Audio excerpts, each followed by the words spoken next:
Welcome to the Home Inspector Marketing Podcast. Because you're a home inspector looking to increase your sales, improve your cash flow, and boost your bottom line, you are in the right place. For additional training resources on how you can grow your home inspection business, go to microreturns.com right now. And now, here's the podcast. Hi, this is Mike Crow, and I run a home inspection business. In fact, I've run a couple of home inspection businesses. The true joy for me, though, has been helping literally thousands of home inspectors build really solid home inspection businesses as well. We can help a single-man operation be able to do over $300,000 a year, maybe all the way up to $400,000 a year as a single inspector operation. Even better for me is the 80-plus companies that we have helped be able to build million-dollar home inspection businesses. I would like to help you be able to do the same thing. Welcome back to part 5 of our series on goal planning. We had a little break during our mastermind meeting, but we're back on the weekly schedule now. If you haven't heard the previous episodes, be sure to go back and listen to them first. I have people talk about looking at having a great year. And the only problem is that they only look at what they want this year and not what it's going to take to get them to that point. For instance, I had someone the other day say, hey, I'm going to do 500 inspections this year. Well, you know what? That's a great goal. Now, the question must be asked, what are you going to do to make sure that that happens? And we all know that it isn't going to happen all by itself. You know, I work with a great group of real estate agents in a mastermind group, and we all discuss what we're going to do to take our business to the next level. And we discuss what their goals are as well as we go through this exercise, kind of similar to what I just shared with you. You know, I had one of the agents, let's call her Agent A, says, I want to do 24 transactions this year, which would be double the number she did last year. And everyone says, well, that's great. How are you going to do that? And she says something very simple like, well, I'm going to advertise more. That's not a very direct plan. Agent B wants to do 100 transactions this next year. And she did 60, by the way, this last year.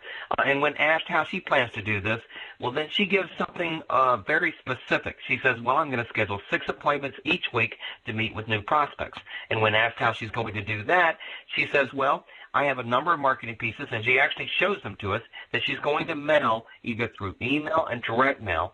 And then she talks about how many phone calls she's going to make. And then she talks about how many open houses she will host and a lot of other things.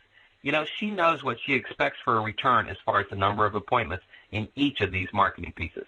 And I have to admit, I've always been impressed with Agent B.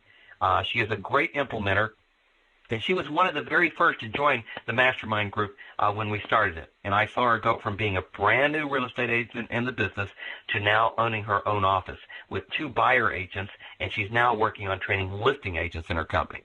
So let's apply this to your company right now.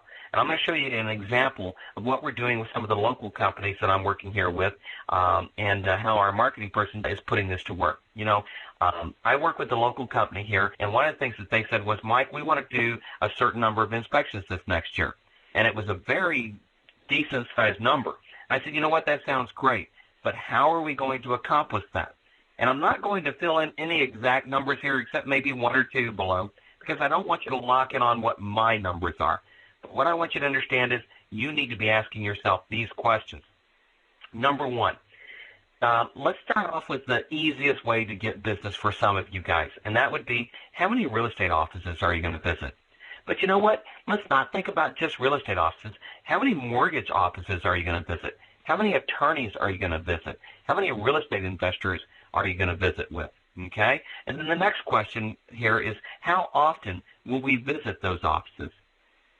Then the next question is, how many presentations will we do this year? And it might be presentations to real estate agents or mortgage companies or attorneys or investors or to other groups. Now, the next question really becomes important.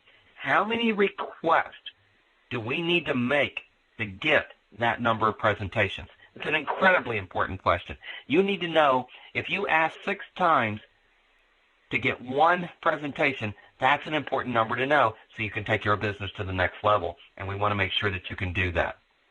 Next question, how many tap notes will you mail this year? One of the things we teach our Dream Team members is what we call true appreciation notes.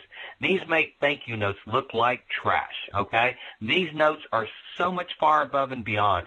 They make people go, wow, when they get them. They hang them up on the wall next to their cubicle there, on the refrigerator at home. They show them to their broker. They show them to their spouse.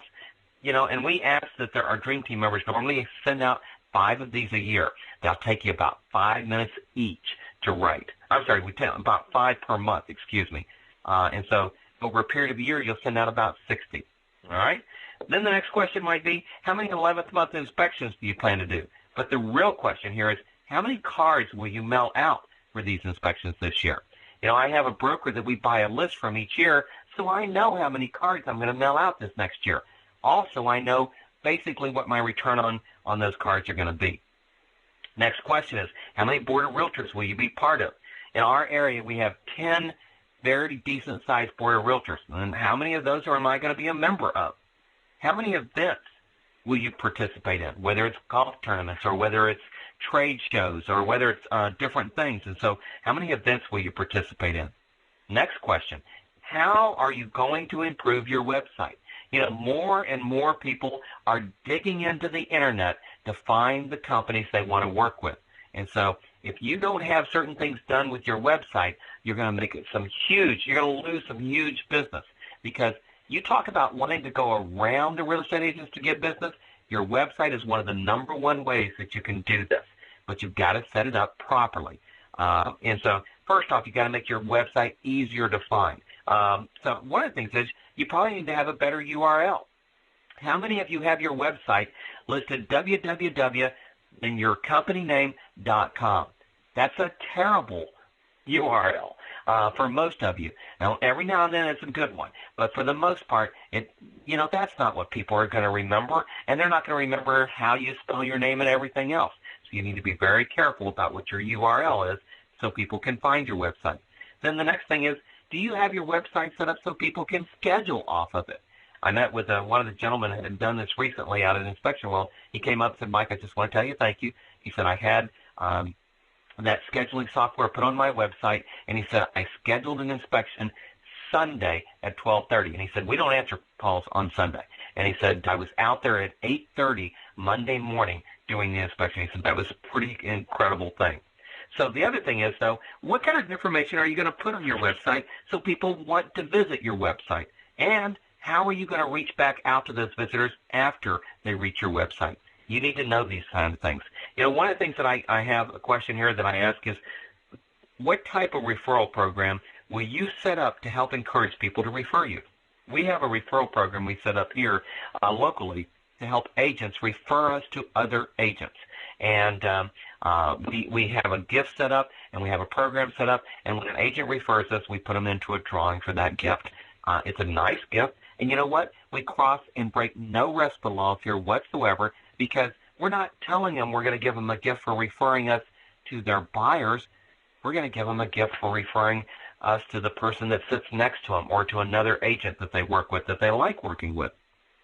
And the next question is, what kind of USPs will you add to your business to differentiate yourself from your competitors? Because you need 4 things that make you unique, and you need one that differentiates you, by the way, from most of your competition, and you need one that differentiates you from all of your competitors. When you have those in place, you don't have any competition.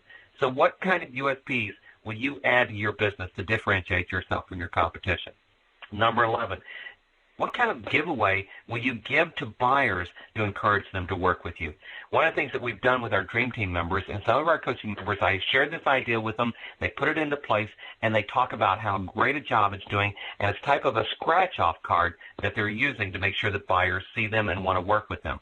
And we teach that, and that's actually out on our member website. So you can actually go out there, you can copy it off, you can use it exactly, almost word for word, just change the name of the companies and change some of the USPs, and you can see how that's set up. Next question, what type of inspection service will you add to generate more revenue this year? Could it be sprinkler inspections, swimming pool inspections? We mentioned some of this earlier, so you can have those things in place. Next question, if you're going after listing inspections, then how will you reach out to them, and how many are you planning to do this next year? One of the things that John did that I thought was really great was he teamed up with a group of real estate agents. And he's setting up a whole program where he goes after for sale by owners, he goes after expired listings. And Damon O'Donnell, of course, he took some ideas from Damon O'Donnell's pre-market system where he actually helps the real estate agents market their listings when they do a pre-listing inspection. Last question I want to ask here real quick is, how many sellers will you try to convert when you're doing inspections on a home, and how you will go after those? Are you going to mail that seller something? Are you going to place a phone call to that seller? Are you going to have a flyer for them? What is it you're going to do to try to make sure you can reach out to them in that process? Now, I want you to understand, I don't intend for this list to begin to be complete or exhaustive. In fact, we don't have enough time for me to give you everything. But this will be a great start. And I would recommend, again, that you start yourself a 3-hole notebook with these questions and others that you have to put numbers to each month and or year, and start tracking them to see what needs to be done to increase the number of inspections that you're doing.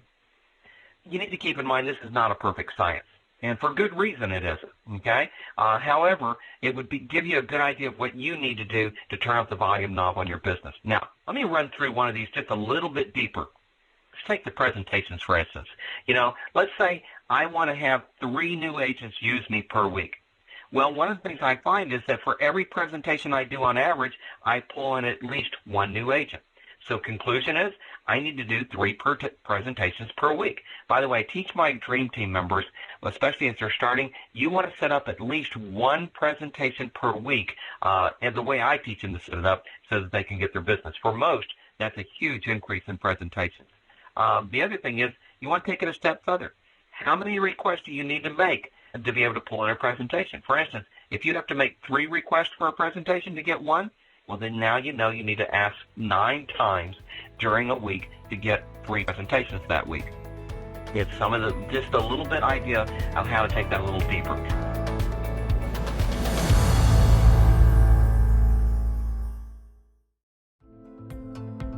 We hope you enjoyed the podcast, and as a friendly reminder, if you're looking to increase your sales, improve your cash flow, and boost your bottom line as a home inspector, go to MikeCrowReturns.com right now.